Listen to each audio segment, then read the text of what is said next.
Muito bem, você que está participando conosco do programa Sinais de Evolução, está acompanhando a reflexão que decidimos fazer hoje em torno da questão da reencarnação.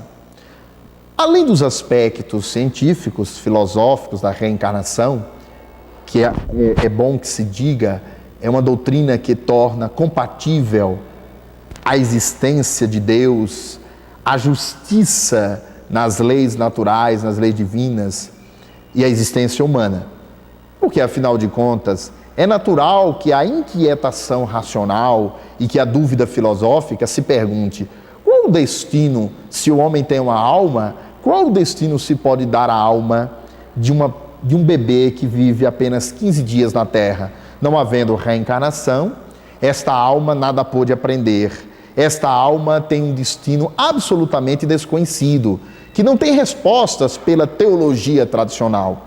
Através da reencarnação, nós sabemos que o espírito que vive em um corpo por minutos, dias ou meses, tem apenas uma complementação existencial naquela experiência reencarnatória.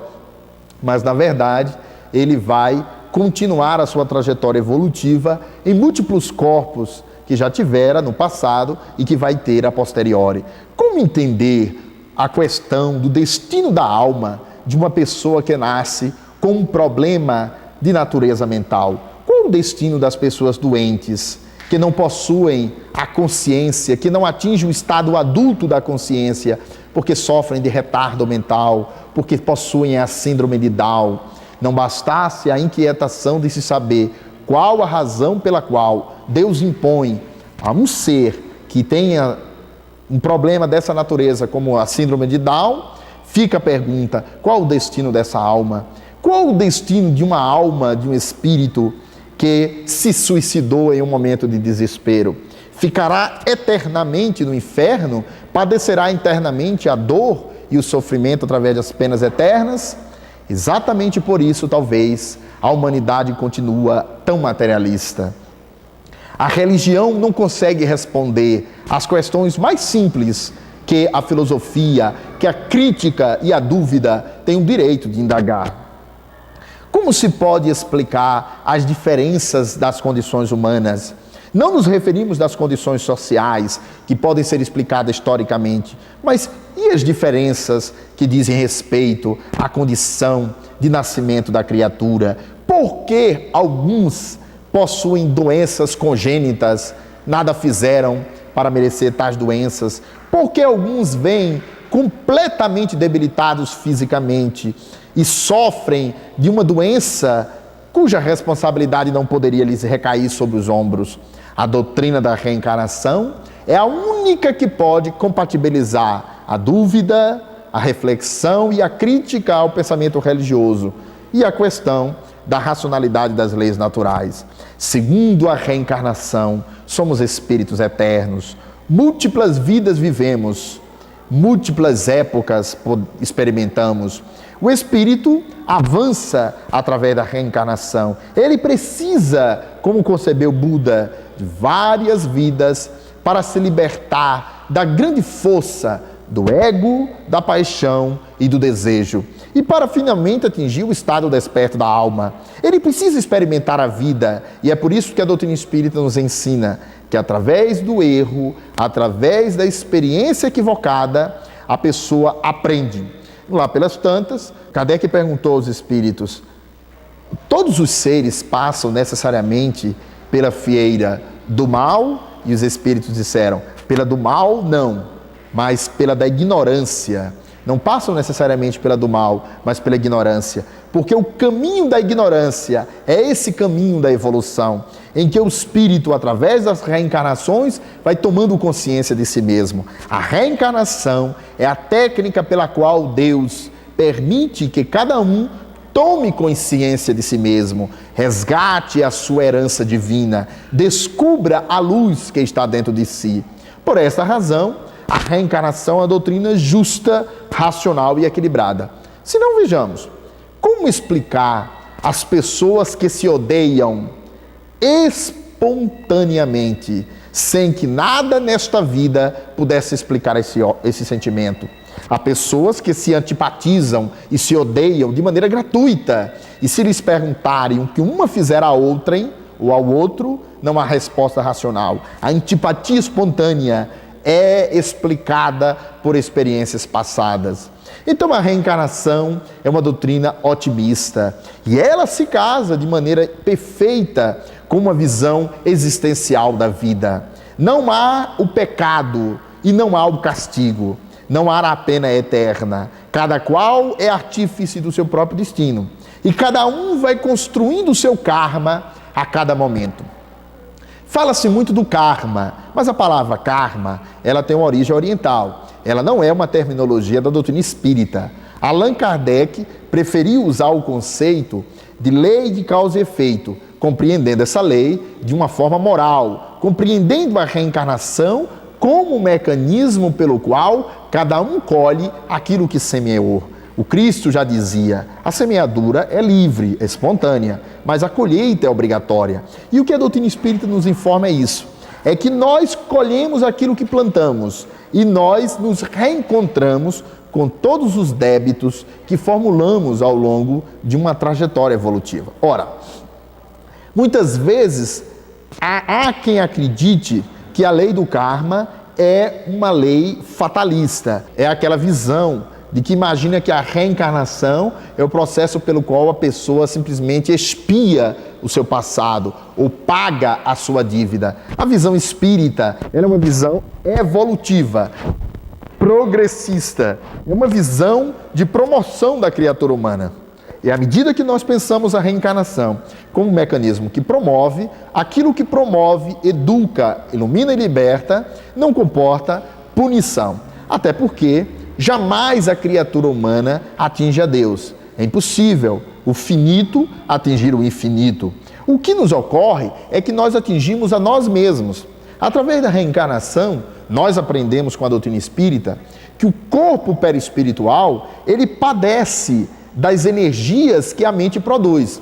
Então, uma atitude criminosa, uma atitude leviana, uma atitude de violência, uma ação que prejudica a emoção do outro, ou uma atitude que fere fisicamente o indivíduo, que destrói o meio ambiente, tudo isso que são atitudes destrutivas e lesivas ao universo produzem desarmonia. E onde é que está essa desarmonia? Essa desarmonia, ela não é produzida, ela não é gerada para fora no sentido da lesão que se provocou no outro.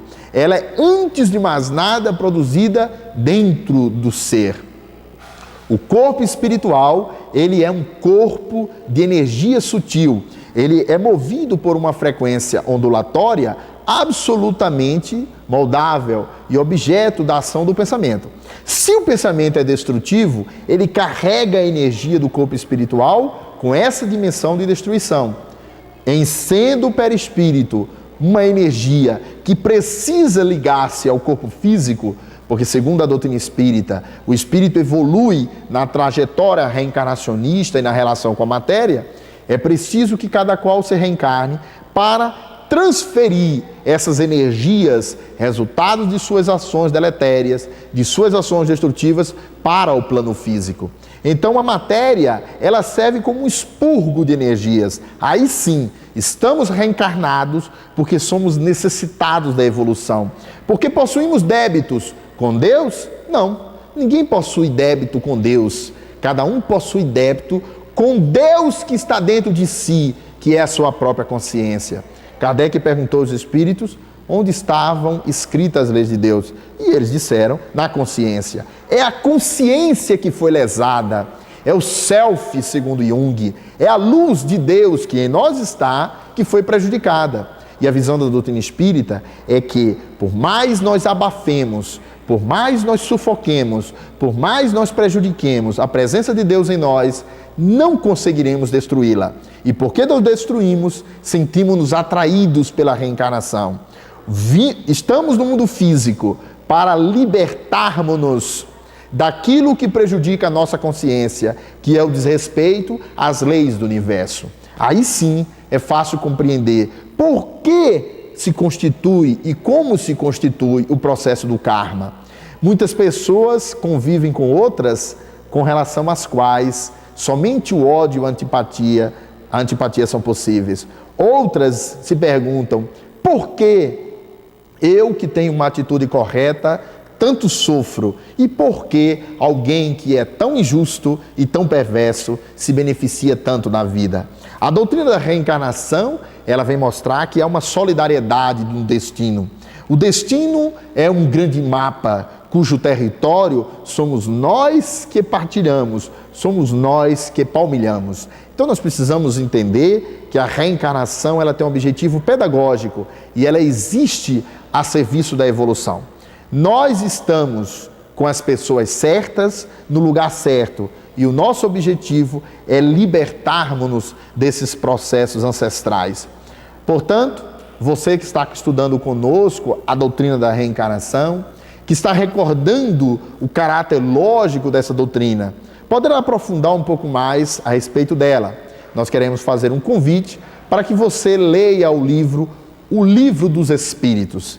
Estude o capítulo da reencarnação, leia o livro Missionários da Luz, há um capítulo sobre a reencarnação, tratando da existência de Segismundo, e finalmente, dê uma olhada em nosso site, o site do programa Sinais de Evolução, www.sinaisdeevolução.com.br, traz artigos que você pode estudar conosco através do site. E não se esqueça, visite o nosso site e nos mande e nos envie propostas, faça sugestões, faça seus comentários, participe, porque é assim que o programa Sinais da Evolução acontece, com a sua sugestão, com a sua participação. Muito bem, tivemos a oportunidade de estudar um pouco a temática da reencarnação, agradecemos nessa oportunidade a sua participação e voltamos semana que vem. Muito obrigado e até lá.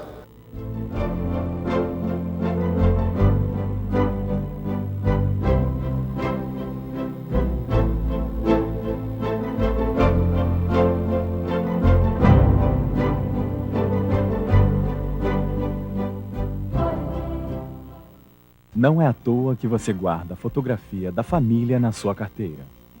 Ela é o seu maior bem. E para que a sua família fique sempre bem, existe o Plano Mais Vida da CAPEM, um plano de pecúlio com seguro de acidentes pessoais. Você protege a sua família e garante a sua tranquilidade. Se você tem grandes planos para a sua família, faça o Plano Mais Vida da CAPEM. Quem é vivo, constrói hoje um futuro melhor. Ligue 0800 21 30 30. CAPEM, segurança e proteção das nossas famílias.